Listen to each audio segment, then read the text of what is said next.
Hoy la tecnología es parte de la revolución de la agricultura, aportando en distintos puntos, las nuevas AgTech, por ejemplo, hoy le estamos dando valor a cada una por su lado y también como ecosistema, pero esas tecnologías son las que están marcando justamente el mayor aumento de los rendimientos de los cultivos. Pasa en siembra, pasa en pulverización, pasa en cosecha, con los tractores, pasa con toda la maquinaria.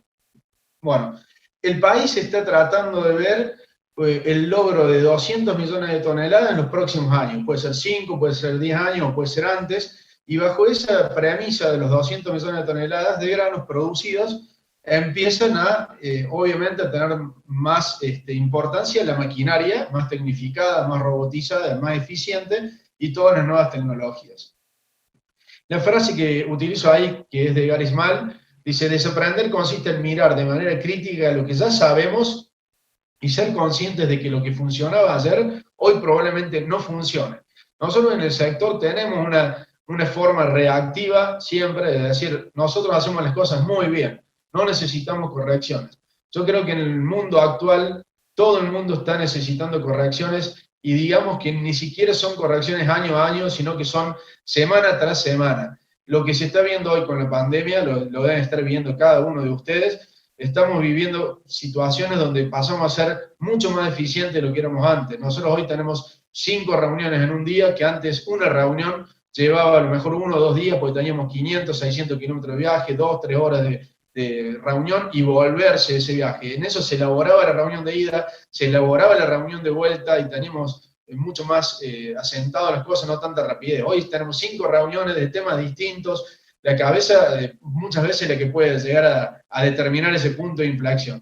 Bueno, pero más allá de todo eso que le estoy diciendo, creo que el sector agrícola debería ser mucho más activo, al menos en nuestro país. En Estados Unidos ya lo es, bastante más rápido, a las acciones las toman los productores, pero en Argentina todavía nos faltaría un poquito más de velocidad. Y esto viene de la mano de justamente de todas las tecnologías que se están promoviendo, que son el sector de las AgTech, que fíjense que entre el 2000 y el 2012 aproximadamente no hubo un gran desarrollo de tecnologías puestas en el sector agropecuario. Ahora, el 2012, en 4 años, se hizo ese hongo, esa cabeza de hongo, donde la mayoría de los desarrollos se han dado en estos últimos años.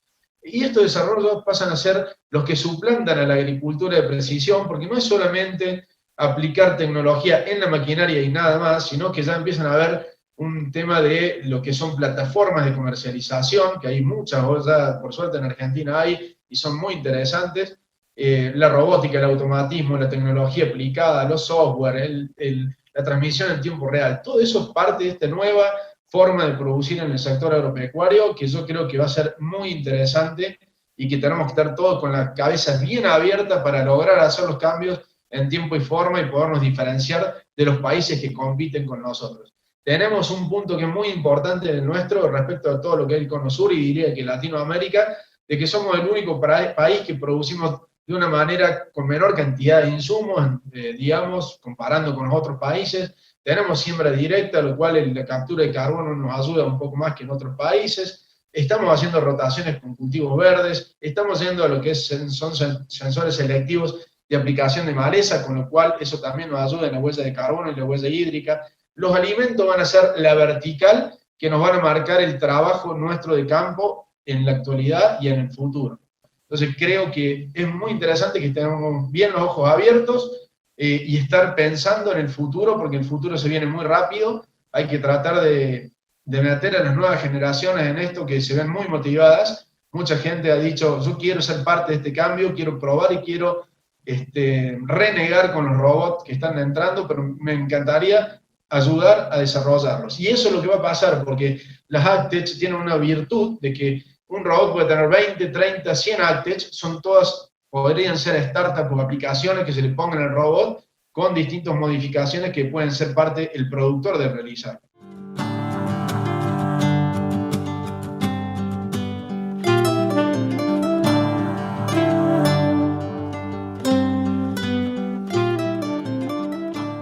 Fue una campaña realmente bastante atípica, porque en realidad esto se sembró el 29 de junio, casi todas las variedades se sembraron el 29 de junio, se ubica una fecha de siembra como para que abarque la fecha de siembra recomendada para todas las variedades, y se siembra todo más o menos el mismo día. Y fue una campaña que luego de la siembra del 26 de junio hubo una precipitación el día 30 de 15 milímetros, pero en realidad después estuvimos 45 días sin precipitaciones. Si bien habíamos tenido una siembra con una buena disponibilidad de agua hídrica a la siembra, o sea un 50% de agua útil a la siembra, después el suelo fue perdiendo humedad y el cultivo fue entrando en un estrés hídrico. A esto se le sumó un estrés térmico de muchos días de bajas temperaturas, de heladas, en temperaturas que produjeron heladas durante mucho tiempo, que determinó la muerte de la parte aérea del cultivo en diferentes variedades, dependiendo un poco de la fecha de siembra, qué variedad fue y los tratamientos de fertilización, los tratamientos biológicos también ayudaron a que por ahí el cultivo no se helara, pero el cultivo sufrió una muerte de la parte aérea que se fue recuperando y se fue restableciendo a medida de que se recompusieron las lluvias y la temperatura fue cambiando. No obstante esto, en la zona esta de la unidad demostrativa no hubo muerte de plántulas, o sea que desde ya el potencial de rendimiento del cultivo se mantuvo realmente intacto, más allá de atrasar un poco esas hojas heladas que tuvo el cultivo, pero el potencial de rendimiento se mantuvo porque no hubo muerte de plántulas.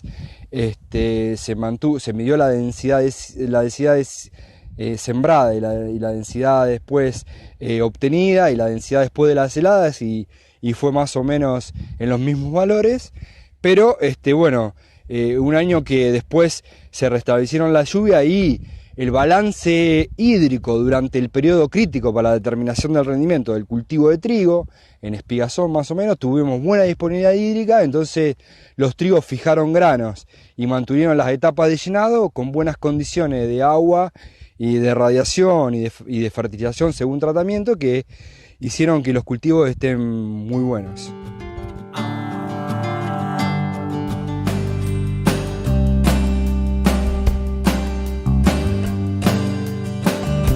Hoy estamos aquí para hacer una prueba de funcionamiento de un prototipo de cosechadora de semilla de pastura megatérmica. Proyecto que lo hemos empezado el año pasado en función de necesidades y demandas planteadas por no solamente los productores, sino también los técnicos que trabajan en el área de extensión en ganadería y pasturas, expresando, digamos, de que una de las complicaciones que tienen los productores para ampliar la superficie de implantación era la necesidad de una cosechadora de bajo costo económico y dúctil. Entonces, en función de esa necesidad, ese planteo hecho por los colegas, el equipo de trabajo empezó a diseñar juntamente con la empresa Agroseri de General Pinedo, para poder encontrar un diseño, un desarrollo que sea útil en función de los planteos realizados por los colegas. Ante eso, trabajando con ellos, empezamos a diseñar y hoy tenemos, digamos, la terminación de la prueba de este prototipo. Este es un prototipo de fácil de utilidad, de bajo costo, digamos, de que puede ser fabricado. La idea es que se fabrique para algunas pymes locales y que de esa manera pueda ser accesible a los productores que hacen ganadería, en el caso del tema de pasturas.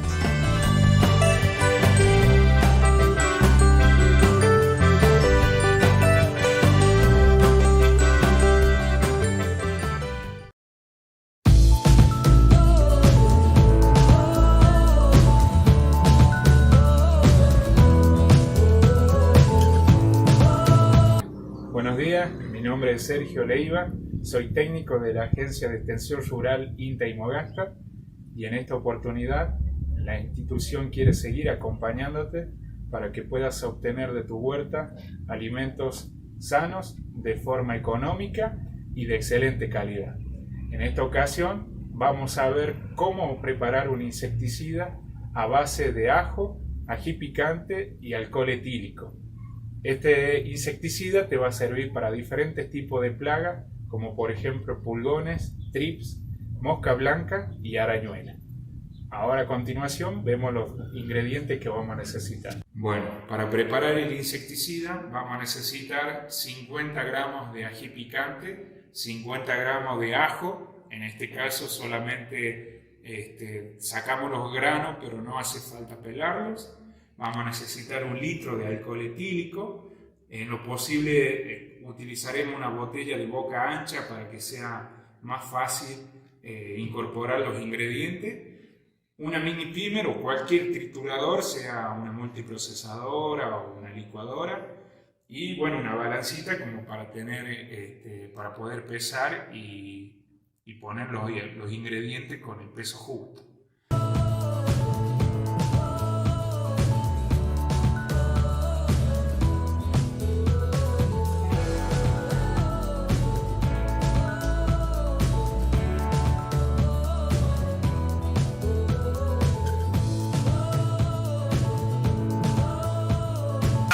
Hay que tener mucho cuidado que no nos salpiquen los ojos, la nariz.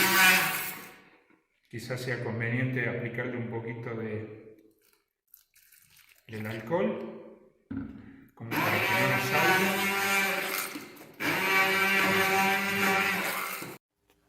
Una vez que ya tengamos el insecticida macerado, que pasaron 4 o 5 días, esta preparación lo vamos a colar y de ahí vamos a obtener la dosis necesaria para hacer una aplicación. ¿Cómo vamos a hacer la aplicación? Y la dosis que vamos a preparar va a ser 5 mililitros del preparado, esto en 1 litro de agua.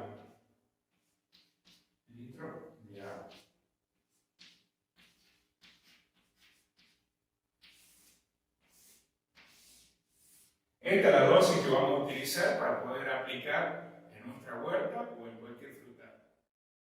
Yo lo que hice acá es sacar una porción del preparado que habíamos realizado anteriormente y para que sea más cómodo para poderlo dosificar. Este preparado vamos a utilizar, como habíamos dicho anteriormente, 5 mililitros en 1 litro de agua. Acá yo tengo una botella común, descartable. Los 5 mililitros lo podemos dosificar ya sea con una jeringa graduada, con algún vasito de los que vienen en las botellas de remedio, en los frascos, o también 5 mililitros es justo una tapita, una tapa de gaseosa de las botellas descartables, una tapa llena son 5 mililitros. Una vez que nosotros dosificamos,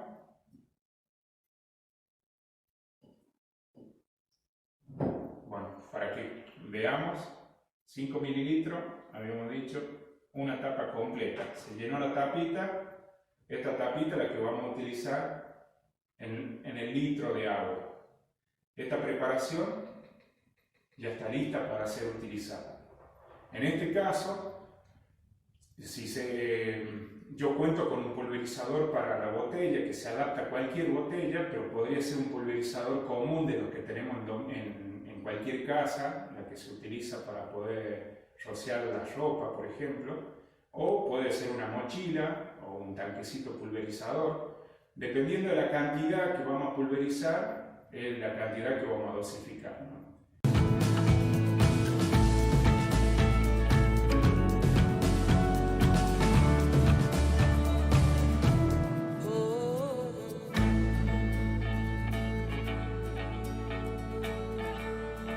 Cuidemos nuestra salud y de ese modo de toda la sociedad. Sigamos trabajando juntos, hacé tu huerta, quédate en casa.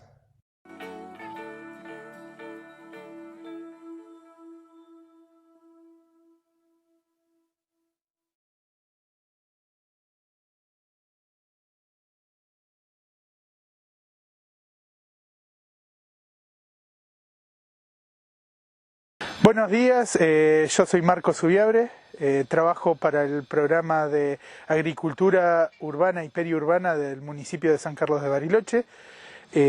Hoy estoy acá en el INTA, vamos a hablar de lo que es preparación de suelo, labores del suelo y canteros y armado de canteros, ¿sí? En esta ocasión lo que les quería comentar es un poco los suelos característicos de nuestra zona. Por la geología de nuestro lugar y por los procesos geológicos que pasaron en la historia de nuestros suelos, en la zona del este, el este de Bariloche y Dinahuapi, nos vamos a encontrar con suelos arenosos, con algún contenido de rocas, ¿sí? Que provienen de lo que es detrito fluvio glaciar, y son suelos pobres en cantidad de materia orgánica, ¿sí? A medida que nos vamos acercando a la cordillera, vamos a ir encontrando suelos un poco más oscuros, ¿sí? Con algún contenido de materia orgánica, y eso es lo que le da el color oscuro. Y llegando ya a lo que es bosque, suelo de bosque, vamos a encontrar suelos muy oscuros, con gran porcentaje de materia orgánica, ¿sí? Por lo tanto, suelos mayormente fértiles. La fertilidad es una de las características que necesitamos que tenga el suelo para poder cultivar y que las plantas crezcan lo más saludable posible, ¿sí? Pero otra característica importante de los suelos que necesitamos es que los suelos tengan estructura. La estructura se logra mezclando diversos materiales, y la estructura de los suelos, la porosidad, que es la principal estructura que nosotros buscamos, es para que los suelos puedan contener agua, mantenerla y entregársela a la planta cuando ésta lo necesite, ¿sí? ¿Cómo aumentamos la fertilidad de nuestros suelos? A través de la incorporación de biopreparados, de fertilizantes o de compostado, ¿sí? Y ahí mejoramos la fertilidad de nuestros suelos. Y como bien dije, la porosidad la aumentamos metiendo distintos materiales, que lo que permite es que nuestro suelo no se apelmace, sino que queden estructuras vacías, espacios vacíos que se llenan de aire y que esto después mantienen el agua. Con respecto al suelo, cuando nosotros hablamos de suelo estamos hablando de una estructura viva, ¿sí? Esta estructura viva es porque la superficie de nuestros suelos tiene una diversidad de microorganismos, principalmente hongos y bacterias, que se dedican a transformar la materia orgánica en inorgánica. ¿Qué quiere decir esto? Es que cualquier resto vegetal o animal muerto que caiga al piso, lo transforman en micronutrientes que son solubles al agua. ¿Para qué? Para que las plantas después los puedan absorber a través de su estructura radicular. Entonces, como el suelo es una estructura viva, lo que tenemos que hacer nosotros es mantenerlo y aumentar esa estructura viva. Mientras más aumentemos esa microfauna de nuestros suelos van a tener la capacidad de autofertilizarse con la incorporación de materia orgánica. En el caso de los labores de la huerta, ¿sí? Uno de los labores principales siempre es el preparado de los canteros de siembra, o camellones de siembra, como ustedes lo denominen, ¿sí? Vamos a tener dos situaciones. El trabajo sobre un cantero ya trabajado previamente, que viene siendo trabajado año a año, y un cantero nuevo, ¿sí? Un espacio nuevo.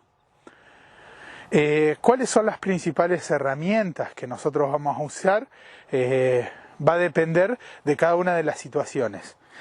En el primer caso, que es un cantero que ya viene siendo trabajado, lo único que nosotros vamos a necesitar es aumentar la estructura porosa del suelo y por lo tanto la cantidad de aire que tiene nuestro suelo. Entonces nuestro principal trabajo va a ser con esta herramienta que se llama laya o bieldo, ¿sí? Y lo único que vamos a hacer nosotros es clavarlo y moverlo, ¿sí? Este movimiento sencillo lo que le da es la capacidad de aireación del suelo, y lo va a ir soltando para permitir que las raíces, que son una parte de la planta que son finitas, ¿sí? Pueda desarrollarse de la mejor manera posible. Mientras más se desarrolle la raíz de una planta, más capacidad de absorción de nutrientes tiene, ¿sí? Por eso los suelos que nosotros vamos a trabajar tienen que estar sueltos, ¿sí? Y tienen que estar estructurados. Además, es importante que una vez que nosotros trabajamos los suelos, incorporamos nutrientes, cubramos el suelo con algún tipo de vegetación seca. En este caso tiene hojas de pino, acículas de pino.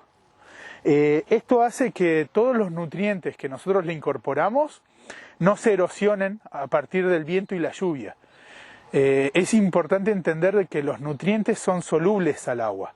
Si nosotros nos excedemos en el riego o llueve mucho y los suelos no están cubiertos, estos nutrientes se van al interior de la tierra y no pueden ser captados por las plantas, ¿sí? Por eso es importante que los suelos siempre estén cubiertos. Una vez que nosotros lo trabajamos, cubrirlos. El aire, el viento también erosiona nuestros suelos, levanta la capa superficial y la traslada. Por eso es importantísimo esto. Una vez que nosotros lo tenemos trabajado, cubrirlos. Además nos ayuda a retener la humedad, por lo tanto hacemos un uso eficiente del agua, que en muchos barrios de Bariloche el agua es un tema crítico, ¿sí? Cuando vamos a trabajar un cantero nuevo, lo más importante es delimitarlo, ¿sí? ¿Por qué lo vamos a delimitar al cantero? Porque así como yo les digo que el aire, que el viento hace una erosión de los suelos, nosotros la sección que tenemos que trabajar es la sección que vamos a cultivar. Si en el resto del espacio hay césped o el suelo está cubierto, deberíamos tratar de dejarlo así, ¿sí? Para mantener las condiciones generales de nuestro suelo de siembra. Y además porque vamos a hacer mucho más eficiente nuestro trabajo y la incorporación de los abonos o fertilizantes que utilicemos. Entonces, lo principal que vamos a hacer en un suelo que nunca fue trabajado es delimitar el espacio de trabajo. Para delimitar el espacio de trabajo simplemente usamos estacas e hilo, ¿sí? Si ustedes tienen un hilo clarito, va a ser más fácil de que se vea.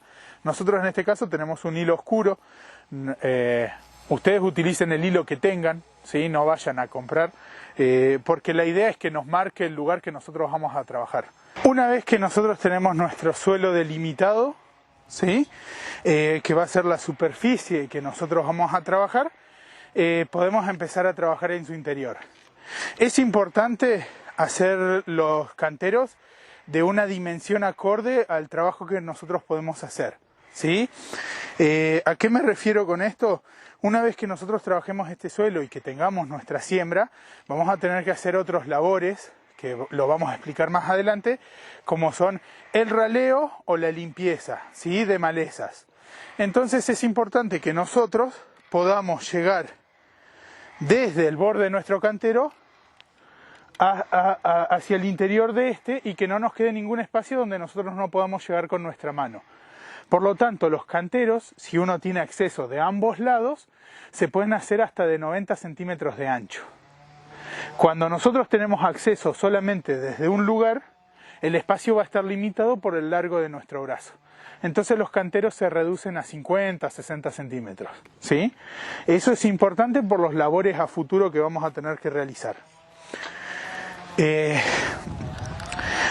Dependiendo del cultivo que nosotros vamos a trabajar y que vamos a tener en nuestra huerta, va a depender de la profundidad de perfil del suelo que nosotros tengamos que trabajar. En el caso de lo que son tubérculos, todo lo que va por debajo de la tierra, necesitan un perfil más profundo que lo que es verdura de hojas, ¿sí? Si nosotros vamos a trabajar lo que es lechuga, selga, trabajando solamente el alto de una pala en nuestro perfil del suelo, alcanza, ¿sí? Pero si nosotros vamos a trabajar lo que es zanahoria, remolacha, algunos otros tubérculos como son los nabos, vamos a necesitar un perfil de suelo un poco más profundo, ¿sí? ¿Cómo vamos a trabajar un suelo que nunca fue trabajado? ¿Sí? Yo les explicaba, cuando les comentaba los tipos de suelo de Bariloche, que el suelo es una estructura viva y que su estructura viva está en la capa más superficial del suelo. Por lo tanto, una práctica saludable, si vamos a trabajar en profundidad, es agarrar el primer terrón de tierra, ¿sí? Dejarlo en un costado o en el cabezal del cantero,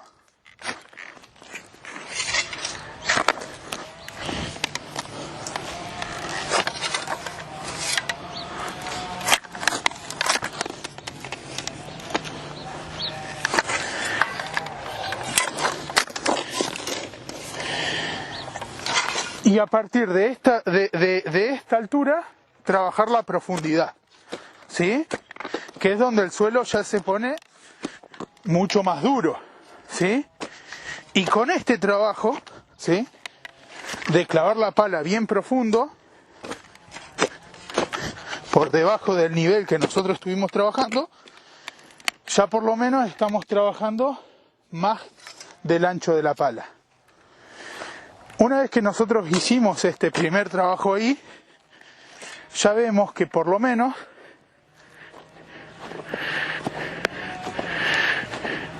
hay un perfil de por lo menos 30 centímetros de profundidad trabajados, ¿sí? Una vez que nosotros logramos ese movimiento, ¿sí?, vamos retirando las piedras que puedan llegar a dificultar el crecimiento de las raíces. Continuamos con la siguiente hilera, ¿sí? En este caso, cortamos todo lo que nosotros vamos a estar trabajando y este primer terrón le vamos a retirar lo que son malezas, principalmente yuyos, ¿sí? Lo ablandamos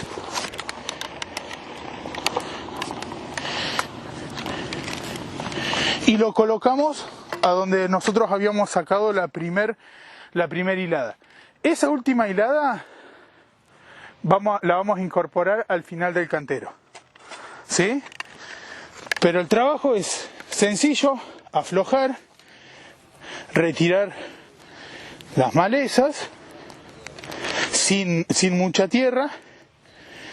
Esto es lo que yo le decía, el suelo está vivo y lo que hay que mantener es la estructura viva lo más cerca de la superficie, ¿sí?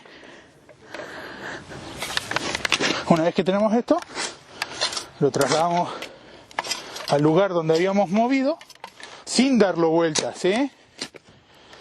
La idea es que no lo demos vuelta al suelo.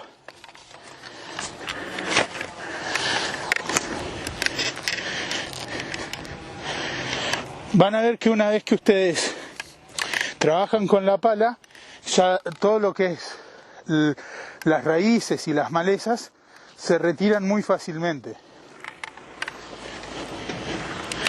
Entonces lo que hacemos es pasar este terrón de tierra como está, golpearlo para que se afloje, para que se vaya soltando el suelo, ¿sí? Y trabajar la profundidad de la segunda parte. Y como les dije, solamente con removerla alcanza. Este es el momento donde nosotros, si vemos que tenemos un suelo pesado, un suelo con mucha cantidad de materia orgánica, pero que no tiene buena estructura, es el momento de ir integrando otros materiales. Uno de los materiales más fácil que podemos acceder es la arena. Pero podemos poner otros materiales como acerrín, viruta, ¿sí? Y eso le da estructura de aireación a los suelos. Es importante, ¿sí?, considerar que el trabajo en una huerta es un trabajo de paciencia.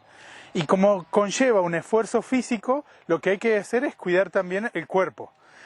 Para no cansarnos, nosotros podemos hacer paladas chicas, ¿sí?, y trabajarla, o podemos hacer paladas grandes si queremos llegar rápido al final. Lo que pasa es que vamos a llegar rápido al final y al otro día ya no vamos a querer utilizar las herramientas de la huerta porque nos va a doler la espalda. Entonces, haciendo paladas cortitas, ¿sí?, chiquitas, el trabajo se hace mucho más llevadero. Y como les dije, es una cuestión de paciencia y no de velocidad. Es importante destacar que cuando nosotros vamos trabajando nuestro suelo, le estábamos dando alguna estructura de aireación ya de por sí con el solo hecho de removerlo. Y lo que estamos viendo es que nuestro suelo ya trabajado está teniendo un nivel superior al suelo original. Todo eso que levantó de nivel, toda esa diferencia de altura, corresponde a la cantidad de aire que nosotros introdujimos a esta estructura. Y eso es saludable para las plantas, porque al introducir aire estuvimos generando poros que se van a llenar de agua y que le van a servir de estructura de almacenamiento para las plantas. En los tres tipos de suelo necesita algo que es importante todos los años para hacer huerta, que es todos los años agregarle compost. Por supuesto que en el momento uno el más, si se quiere, menos productivo es el arenoso. Por supuesto es importante estar atento ahí con el compost, agregarle bastante compost ahí en el año 1. Después los otros también. ¿Cuál es la función del compost? Tiene dos funciones importantes el compost, que es mejora la estructura, o sea la capacidad de aireación, de generar poros en el suelo, y la otra que puede tener algunos fertilizantes. Es el caso del nitrógeno, que es el nutriente más requerido por las plantas. Así que bueno, puede haber un compost simple, del hogareño, donde muchas veces no tiene mucha cantidad de nitrógeno, pero si nosotros tenemos gallinas, o en el caso del campo le agregan bosta de oveja o estiércol de gallina, como decía, ahí le va a agregar una importante cantidad de nutriente, que es el nitrógeno. Insisto, para el citadino, para la gente de ciudad, el compost no va a tener muy buena cantidad de nitrógeno, pero sirve porque va a ser un aporte importante en la estructura. Bueno, acá tenemos un modelito típico de lo que es el compost. Este es con una malla, es un poquito caro porque hay que comprar la malla, pero hay otros tipos que es hacer un canterito de la misma forma que estábamos haciendo el cantero para la siembra, hacer ese canterito, delimitarlo bien y empezar a juntar todos los residuos ahí. Lo importante de los residuos es que se haga una bocha, que se haga una masa crítica, ¿no? O sea, acumularlo, no desparramarlo porque se seca. Si uno lo acumula, comienza el proceso de descomposición ahí. Eso es importantísimo en el compost. Entonces, ustedes van a ver en el momento 1 que el compost está así. Este es un copo, ¿no? Acá yo saqué, me comí algunas naranjas, unas verduras que se pasaron, entonces todo quedó acá. Entonces esto está recién empezando un proceso de descomposición. Cuando esto desaparece y queda como una borra de café, es que el proceso de descomposición es completo y ya está el compost para usarlo, digamos. Si nosotros nos fijamos acá, en la parte de abajo, muy abajo,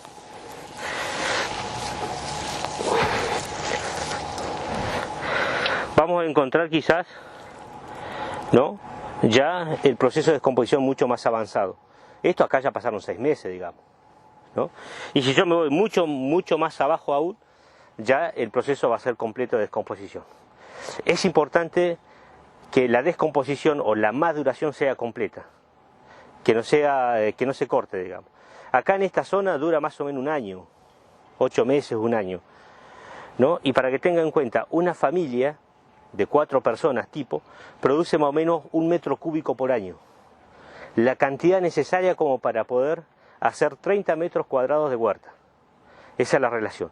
Así que bueno, anímese, vecino, comience a hacer un compostado en su casa, porque además le está dando una mano enorme a la gente de la RB. O sea, todo ese compostaje que usted hace en su casa es residuo que deja de vertirse en el vertedero municipal. O sea, eso es un impacto muy muy importante que está teniendo usted como ciudadano. Así que bueno, anímese y haga el compost. Empiece por algo muy simple. Primero delimitando la zona, buscando una zona realta, que no se inunde, y empezar a acumular ahí todos los residuos que vienen de la cocina. Como comentó Julio, la parte del compost, la importancia del compost es que nosotros podemos generar fertilizantes en nuestra casa para incorporar a nuestros suelos, ¿sí?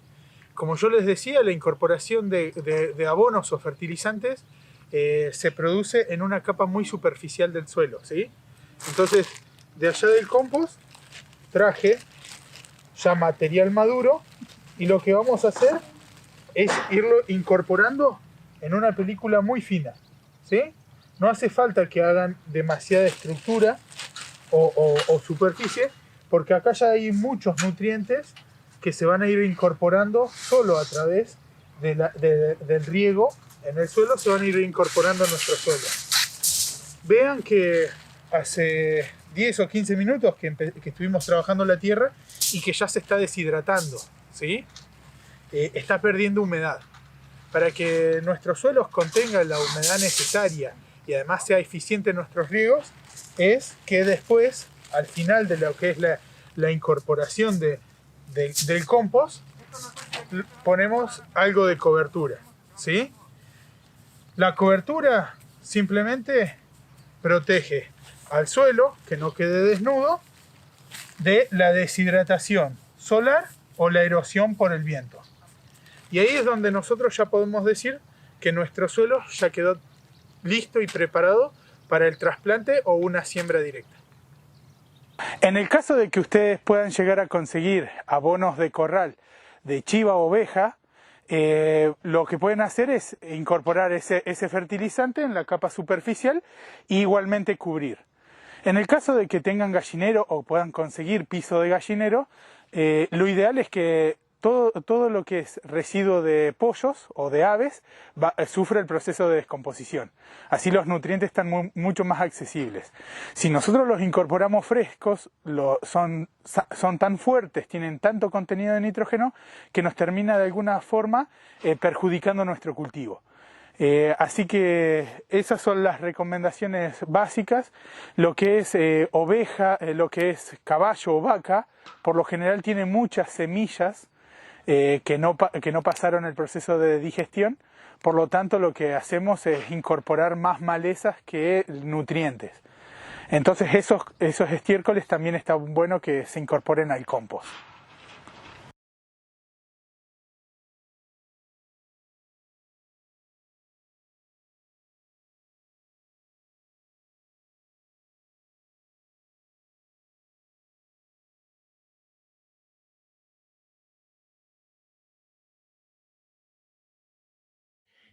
Sí, el tema de mi charla rondó sobre medidas de intervención que se pueden aplicar a nivel de frigorífico para reducir la presencia y la concentración de este patógeno en carne.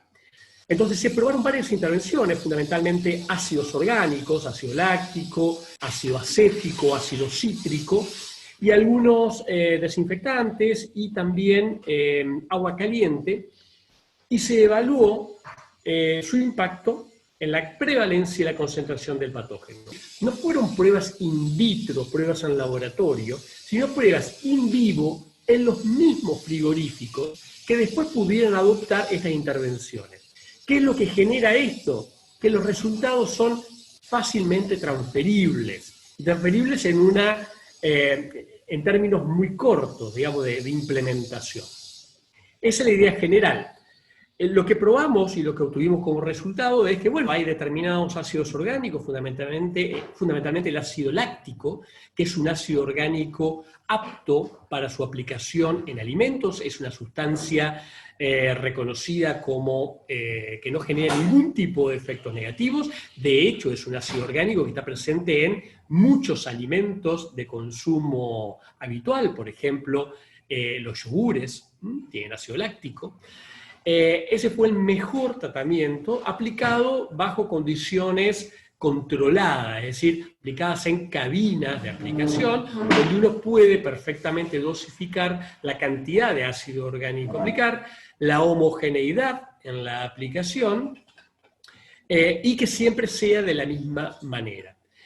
Otro de los tratamientos que generó muy buenos resultados fue la aplicación directamente de agua caliente, aproximadamente a 80 grados centígrados, generó una muy buena reducción.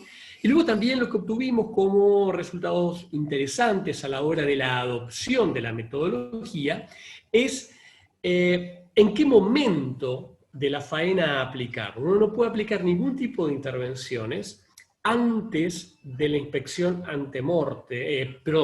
inspección post-mortem de las medias reses.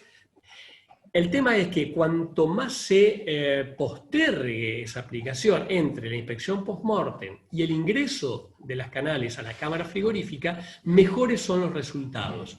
Es decir, cuanto más seca esté la media res antes de la aplicación de estos tratamientos, mejor va a ser el impacto de los mismos. Y hemos logrado reducciones en las cargas microbianas muy importantes, de aproximadamente un logaritmo, es decir, 10 veces menos cargas que las iniciales, y la prevalencia se logró reducir prácticamente en tres veces, o sea, 3 veces menos carga o prevalencia que la que había originalmente previo al tratamiento.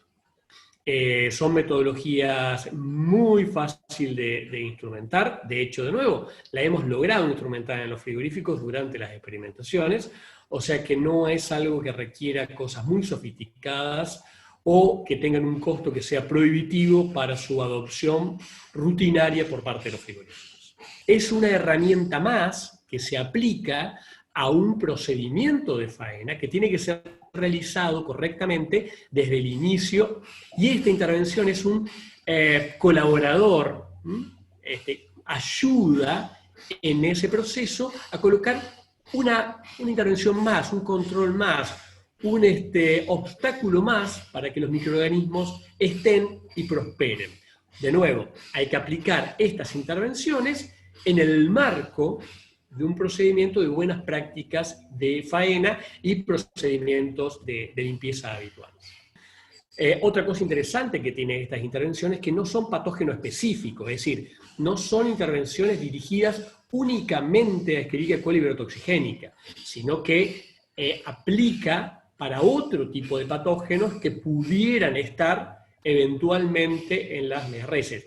No debemos olvidarnos que las medias reses en los frigoríficos es imposible que salgan estériles. La contaminación de las medias reses es un proceso inevitable durante la faena, acá y en todo el mundo. Obviamente que lo que va a variar es la carga o la prevalencia de patógenos o de bacterias contaminantes. Entonces, si uno hace bien todo el proceso, va a tener baja prevalencia y baja carga de esos patógenos. Y estas intervenciones refuerzan todo lo bien que se ha trabajado anteriormente.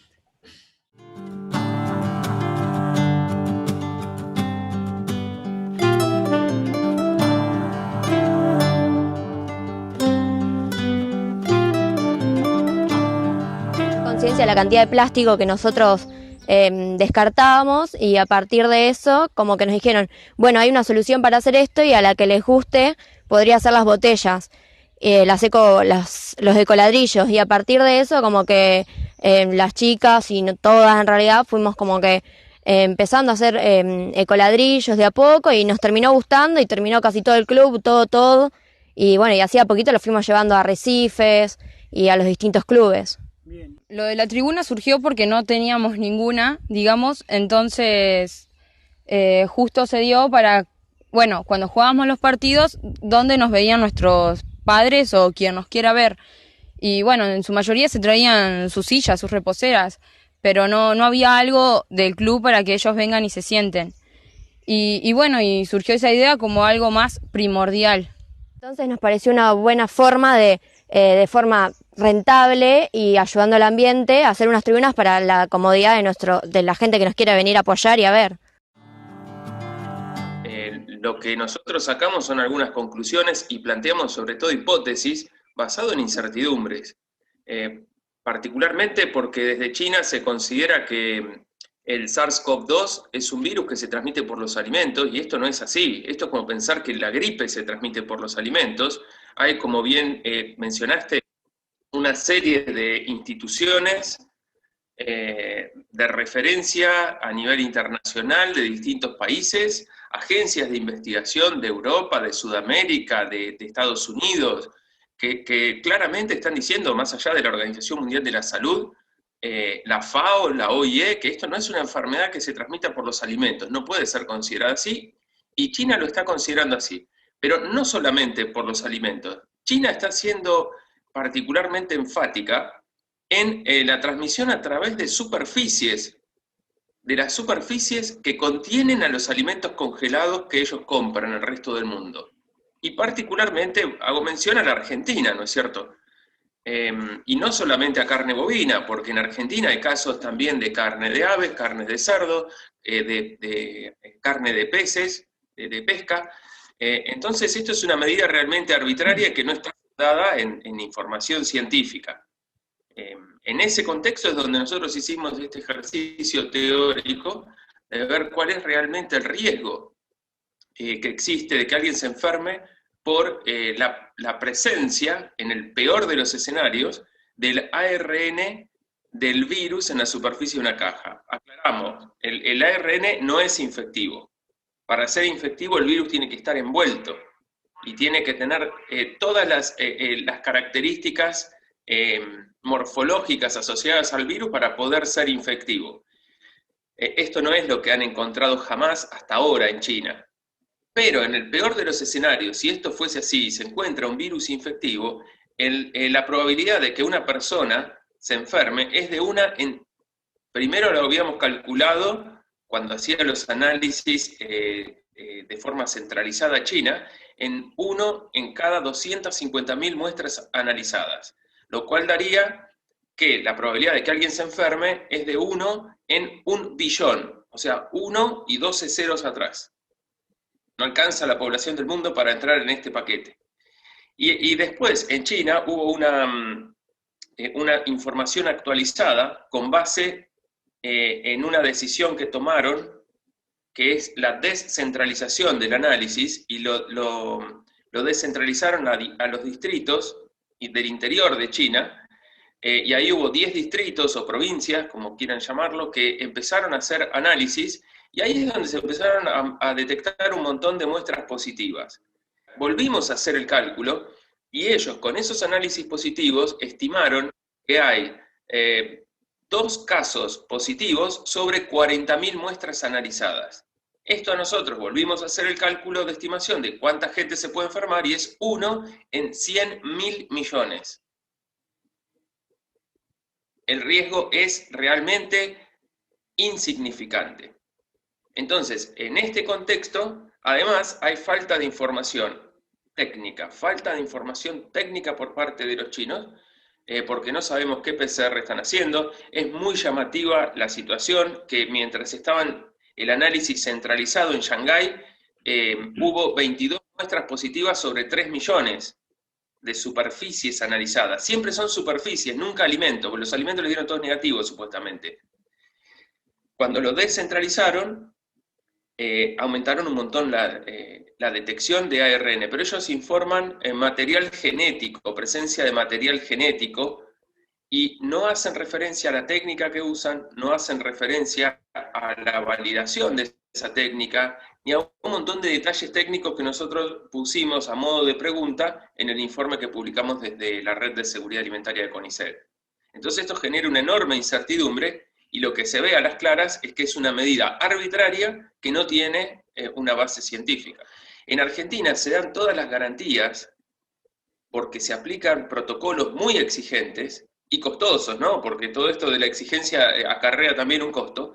Tremendos protocolos que están verificados en el caso del proceso, por la autoridad sanitaria, que es SENASA, en cuanto al proceso, para garantizar la inocuidad de todos los productos, como siempre se hace, de los productos que se producen, y por otro lado de la autoridad de salud local, provincial o nacional, según el caso. Entonces, la probabilidad de que haya gente enferma y que pueda llevar, suponte que haya un asintomático, tiene elementos de protección personal. Es imposible que contamine la superficie de una caja. Pero los protocolos lo que hacen son las garantías de que la gente que pueda llegar a ser portadora no esté trabajando en planta. Porque si hay un solo síntoma, ya no trabaja. Y por supuesto que el personal de riesgo no trabaja, está licenciado. Todas estas medidas, que son fuertes, justamente son para garantizar esta seguridad en los productos. Pero a esto le agregamos que el virus no se transmite por alimentos y no se transmite por la superficie de las cajas, ¿no?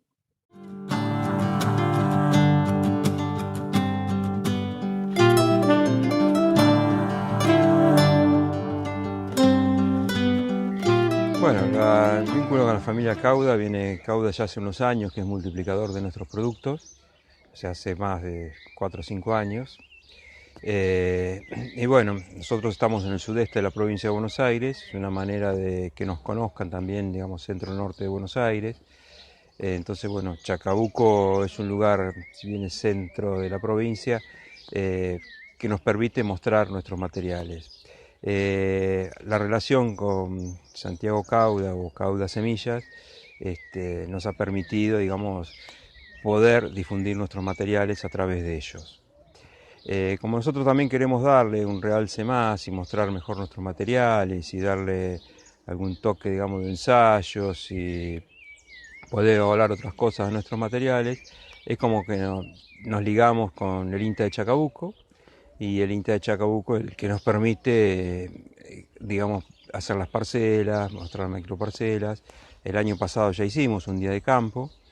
Este año, bueno, por los acontecimientos que son de público conocimiento, realmente no lo podemos hacer en forma presencial, bueno, hemos hecho algo virtual. Pero bueno, eso nos permite la difusión, mejorar tecnologías, incorporar otras cosas al cultivo de trigo dentro, digamos, nuevas tecnologías dentro de las cuales nuestras variedades son parte, ¿no? Nosotros creemos que tenemos materiales interesantes para la zona, bueno, y estas jornadas y esta articulación con INTA y con Cauda Semillas nos permite difundir. Bueno, nosotros somos una empresa que este año está cumpliendo 90 años, sé que del año 30 está haciendo ininterrumpidamente mejoramiento de trigo. Nuestro objetivo ha sido siempre, primero, tener rendimiento, que ese rendimiento sea estable, y esa estabilidad está dada fundamentalmente por el comportamiento de las variedades de las enfermedades y los agentes adversos, y un pilar fundamental ha sido la calidad, tanto la calidad comercial como la calidad industrial. Nosotros queremos destacarnos precisamente en ese aspecto, digamos, de sanidad y de calidad, ¿no? Ahora, con la incorporación de germoplasma francés, también estamos compitiendo en lo que es rendimiento, ¿no? Pero bueno, la base de nuestros programas siempre ha sido más la estabilidad y la calidad, ¿no? Pero bueno, hoy tenemos sí materiales que compiten muy bien en cuanto a rendimiento, y queremos que eso también, esa faceta nueva, se conozca y que los productores tengan la oportunidad de probarlo.